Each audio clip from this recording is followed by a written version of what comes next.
আসসালামু আলাইকুম ওয়া রাহমাতুল্লাহি ওয়া বারাকাতুহু। সবাই কেমন আছেন? আশা করছি কাছে দূরে দেশ অথবা দেশের বাইরে যে যেখান থেকেই আজকে আমার ভিডিওটি দেখছেন সবাই মহান আল্লাহ তাআলার অশেষ রহমতে অনেক বেশি ভালো আছেন। আলহামদুলিল্লাহ আমরাও ভালো আছি, সুস্থ আছি। তো আজকের ব্লগটি দুপুর থেকে শুরু করছি। সকালের নাস্তা করা শেষ। তো রাইসাকেও নাস্তা করে ফেলেছি, তো এখন চলে আসলাম রান্নাঘরে। এরই মধ্যে ঘরের বাদবাকি যত কাজ থাকে সব কিছু কিন্তু শেষ করে ফেলেছি। তো এখন রান্না করব। তো আজকে হচ্ছে আলুর ভর্তা করব। আজকে ভর্তার আইটেমই বেশি থাকবে। এই তো আলুটা যেহেতু বড় ছিল, আমি প্রথমে ছিলে তারপর ধুয়ে সিদ্ধটা বসিয়ে দিলাম। এর মধ্যে বাকি সব কিছু প্রিপেয়ার করে নিচ্ছি। এখানে পেঁয়াজ, কাঁচামরিচ সব কিছু আমি কেটে নিয়েছি। ধনেপাতার ভর্তা করব, আর হচ্ছে সাথে মাছ ভাজা থাকবে, একটু শুটকি ভুনাও করব। সবসময় দেখা গেছে এক ধরনের মাছ মাংস আর ভালো লাগে না, তো ভাবলাম আজকে মাছটাকে হচ্ছে ভাজি করি, সাথে কিছু রকম ভর্তা করি, তাহলে খাওয়াটা বেশ ভালো হবে। আর আমাদের পরিবারের সবাই আমরা ভর্তাটা অনেক বেশি পছন্দ করি। আর আমরা যারা বাঙালিরা আছি তাদের আমার কাছে মনে হয় সবারই ভর্তা ভাত অনেক বেশি ভালো লাগে। যাই হোক, এখানে হচ্ছে আমি কিছু মাছের পিস নিয়ে নিয়েছি। এটা তেলাপিয়া মাছ। তো এটাকে যেহেতু আজকে ভাজি করব, রান্না করব না, তো সেজন্য এখানে পরিমাণ মতো লবণ, হলুদ, মরিচ, একটু জিরার গুঁড়া দিয়ে আমি খুব ভালো করে মাখিয়ে নিচ্ছি।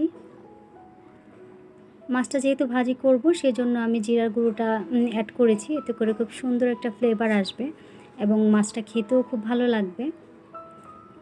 আর খুব ভালো করে কিন্তু মাখিয়ে নিচ্ছি।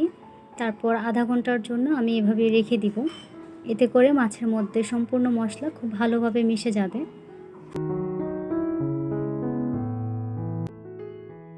তো এরই মধ্যে কিন্তু আলু সেদ্ধটা হয়ে গিয়েছে। তো ডালটা বসিয়ে দিয়েছি, ডালটাও প্রায় শেষের দিকে। তো আলুটাকে হচ্ছে আমি একটা ঝুড়িতে নামিয়ে রেখেছি, এতে করে এক্সট্রা পানিটা ঝরে যাবে। ধনিয়া পাতার ভর্তা যেহেতু করব, এখানে পরিমাণ মতো অল্প কিছুটা ধনেপাতা নিয়ে নিয়েছি, সেই সাথে পেঁয়াজ, কাঁচামরিচ, তারপর হচ্ছে রসুন আস্ত করে কিছু নিয়ে নিয়েছি। এগুলো এখন হালকা একটু তেলে আমি ভালো করে একটু ভেজে নিচ্ছি।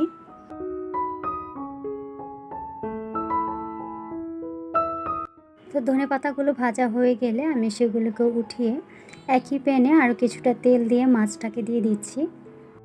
এখন খুবই অল্প আছে, আস্তে আস্তে করে আমি মাছটাকে লাল করে ভেজে নেব।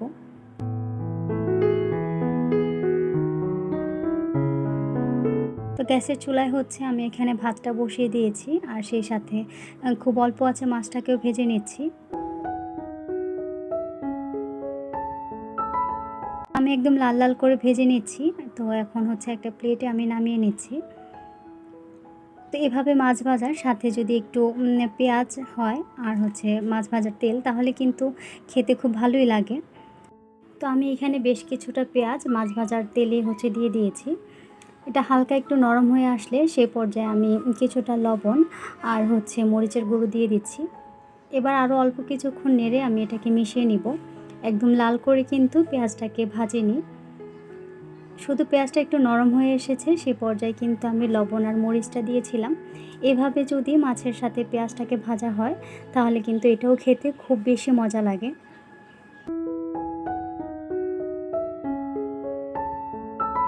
করব শুটকি ভুনা।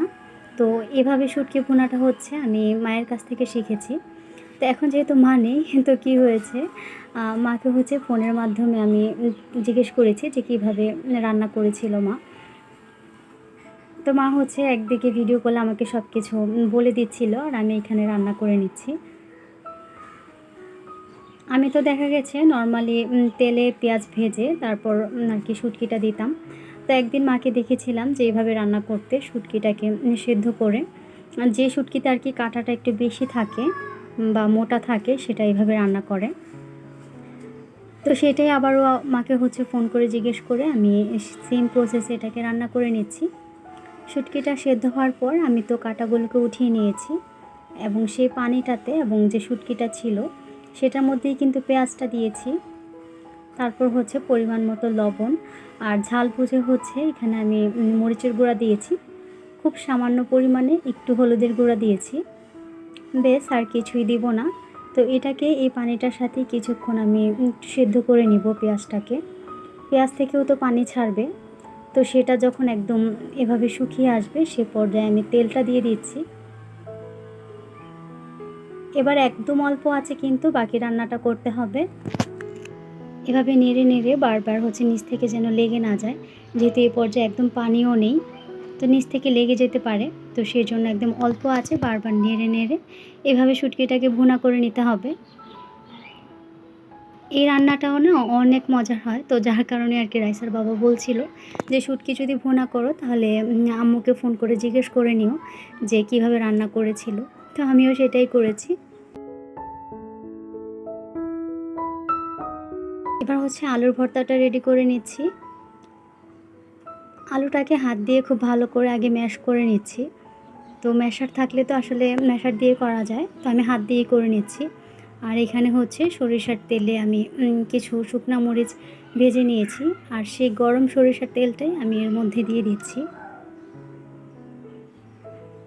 এবার স্বাদ মতো লবণ দিয়ে আমি পেঁয়াজের সাথে শুকনা মরিচটাকে ভালো করে মেখে নিচ্ছি। আলু ভর্তা তো তৈরি করতে সবাই পারে, এটা আসলে বলার কিছুই নেই।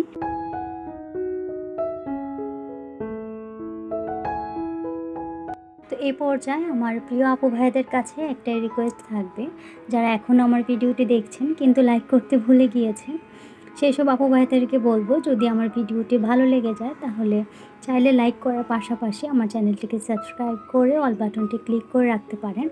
এতে করে আমি যখনই ভিডিও আপলোড দিব নোটিফিকেশান আপনার কাছে পৌঁছে যাবে, আর আপনিও আপনার সময় করে দেখে নিতে পারবেন।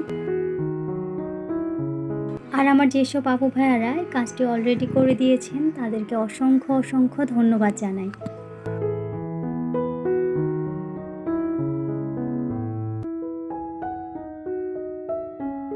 তো এই তো এখন আমি টেবিলে হচ্ছে সব খাবার একদম গুছিয়ে সাজিয়ে নিয়েছি, আর সব কিছু দেখতে এত লোভনীয় লাগছিল। ধনেপাতার ভর্তাটাও কিন্তু আমি রেডি করে নিয়েছি। সব কিছু দেখতেই কিন্তু অনেক লোভনীয় লাগছিল। তো দুপুরে খাবারটা তো বেশ ভালোই হয়েছে, গরম ভাতের সাথে হরেক রকমের ভর্তা। তো দুপুরে খাওয়া দাওয়া শেষ করে এখন হচ্ছে বিকালের নাস্তা তৈরি করছি। তো আজকে বানাবো কাঁঠালের বড়া বা কাঁঠালের পিঠা, যে যাই বলে না কেন।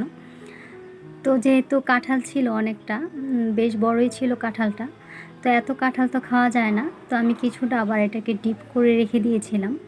তো সেটাকে এখন নামিয়ে আমি পেস্ট করে তারপর হচ্ছে আমরা তালের পিঠা যেভাবে তৈরি করি ঠিক সেম প্রসেসে হচ্ছে আমি এটার ব্যাটারটাকে রেডি করে নিয়েছি। এখন একদম অল্প আছে আমি এটাকে হচ্ছে পিঠাগুলোকে ভেজে নিচ্ছি। তালের পিঠার মতো কিন্তু এই কাঁঠালের পিঠাটা খেতেও অনেক সুস্বাদু হয়।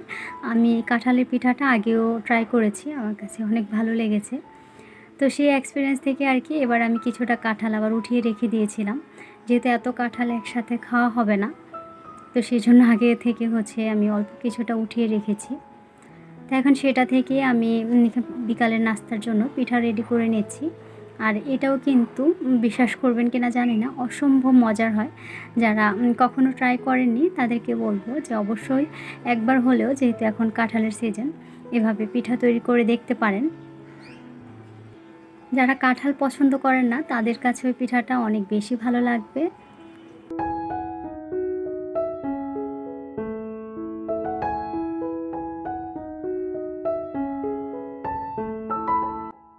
তো এর মধ্যে কিন্তু আমি সবগুলো পিঠা একদম রেডি করে নিয়েছি। তো পিঠাটা ভেতর থেকে কেমন হয়েছে সেটাই একটু ভেঙে শেয়ার করছি। তো এই পিঠাটা খেতে কিন্তু খুবই সফট হবে, আর আসলেই কিন্তু খুব মজা হয়। কাঁঠালের একটা ফ্লেভারও কিন্তু আছে। তো যাই হোক, আজকের মতো আমার ব্লগটি এখানেই শেষ করছি। দেখা হবে আমার পরবর্তী কোনো নতুন ব্লগে। ততক্ষণ পর্যন্ত সবাই অনেক বেশি ভালো থাকবেন আর আমাদের জন্য দোয়া করবেন। আল্লাহ হাফেজ। আসসালামু আলাইকুম।